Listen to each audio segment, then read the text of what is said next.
Greetings everyone. I am Swarna. And I am Eshanavi from ATL Public School, Koorgalli, Mysore.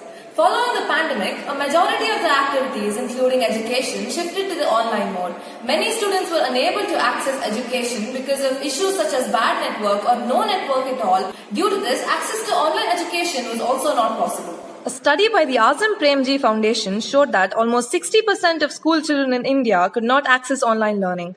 A similar study by Oxfam India found that even among students of urban private schools, half of the parents reported issues with internet signals. We aim to enable education for everyone regardless of their location. Our project is a self-reliant anytime education device, ATE. The device consists of a processor with browser-based preloaded digital content. The digital contents of videos and simulations. The videos are developed using MS PowerPoint and audio is integrated using Video Guru. The simulations are open source FET simulations that can be used for free educational purposes. They are embedded to the HTML page. The device is powered by a solar panel with a power backup. It runs on a solar energy when the light source is available and uses the power backup when the sunlight is not available.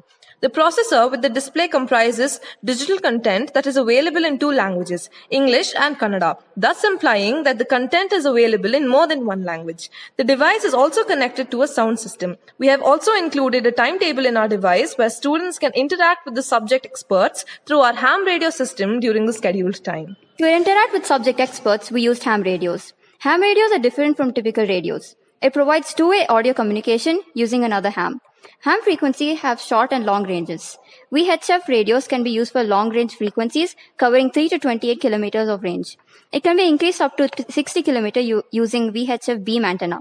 Currently, we are using radios of this range. Long-range frequencies can cover around 200 to 300 kilometers of range using high-frequency radio waves. This type of frequency will be used in the future to cover long distances using specific antenna and repeaters. Our project began with Swarna coding the HTML page.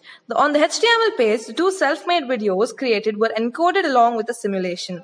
On research, we found that in Philippines, they used ham radios for educating children during the pandemic time. We got the idea of adding ham radio setups to connect with the children who require teachers. We got in touch with ham radio experts, Mr. Ramesh Kumar, Mr. Sudhindra, and Mr. Sampath, who guided us in integrating the ham radio setup. After the plan was finalized, we initiated making the working model, and after which I created the Google Forms for the volunteers to teach children through the ham radios. I worked on the HTML pages in the coding part of this project. I, Eshanavi, worked on the digital content that is embedded in the HTML pages. The model as well as the necessary documents were worked on both of us as a team. Thank you.